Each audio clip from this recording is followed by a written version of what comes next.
Bonjour à tous les champions et à toutes les championnes. C'est avec une joie immense que je suis en train de vous partager quelques créations de maman Viviane Dallo qui n'est plus à présenter, la charmante épouse de l'apôtre Dallo. Ils ont 4 filles que vous connaissez d'ailleurs, la sœur Eunice Dallo, la sœur Roanne Dallo, Gloria Dallo et Johanna Dallo.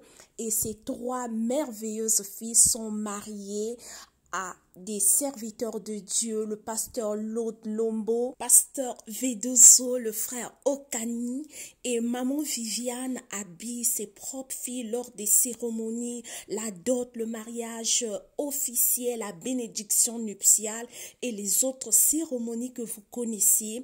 Elle a une main d'or, un ciseau d'or. Par cette vidéo, j'aimerais encourager une femme de vivre de sa passion comme maman Viviane.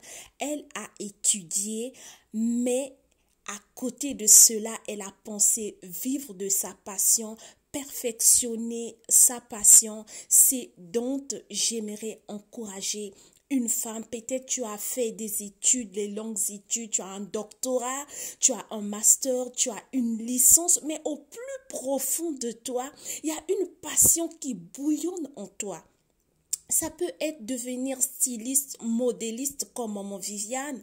Waouh, elle est belle dans sa tenue. J'aime beaucoup des créations de maman Viviane Dallo. Ce sont des créations qui sont décentes. Quand tu t'habilles avec ces créations, tu te sens respectée, tu te sens dans la peau d'une première dame, d'une chef d'entreprise, d'une femme d'une haute autorité. C'est juste waouh. J'aimerais encourager une personne de vivre de sa passion. Pour maman Viviane, c'est la couture parce qu'elle a fait des études universitaires.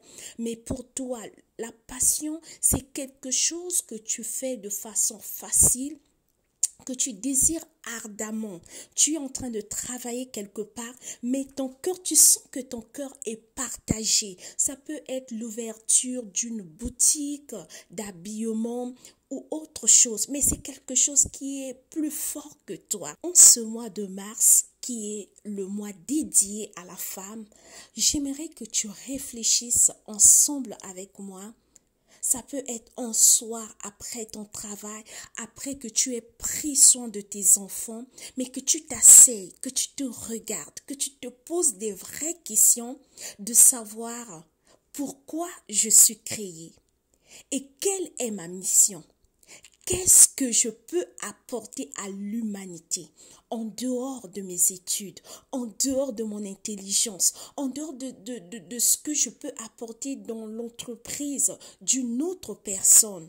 Mais je peux aussi créer de l'emploi. Je peux aussi créer quelque chose qui peut me rendre heureuse.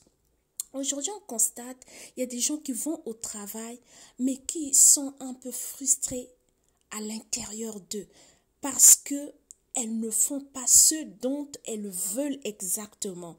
Mais il est temps de faire le premier pas. On ne te dit pas de quitter ton boulot parce que on ne quitte pas un emploi sans avoir pris des précautions, sans avoir mis toutes les dispositions à tes côtés pour savoir que oui, aujourd'hui, je quitte pour toujours pour me lancer dans mes propres entreprises. Mais ça prend du temps. Il faut prendre le temps qu'il faut.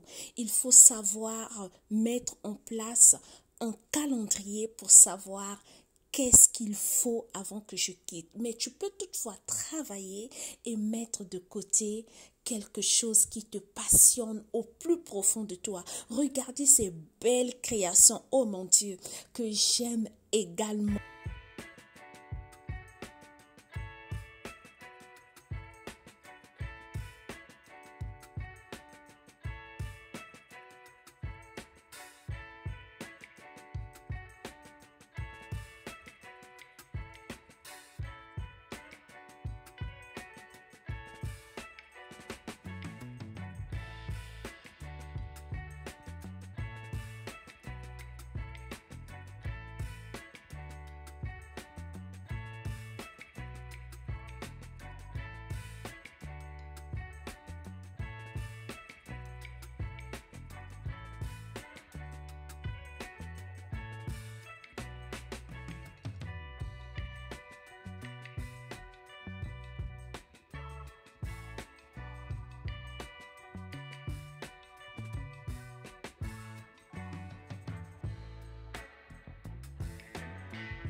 Vous savez, il n'y a rien de plus précieux de connaître son identité et de vivre de sa passion, de faire ce dont l'Éternel t'a appelé ici-bas et de réaliser ce dont tu as toujours désiré, rêvé au plus profond de toi, de savoir que oui, j'ai accompli mon rêve avant de quitter la terre.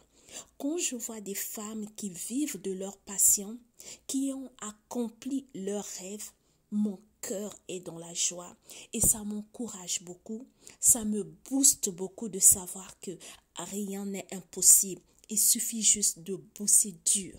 Par cette vidéo, j'aimerais encourager une femme qui se sent rejetée, abandonnée, qui est arrivée au bout de ses forces, qui ne sait plus quoi faire.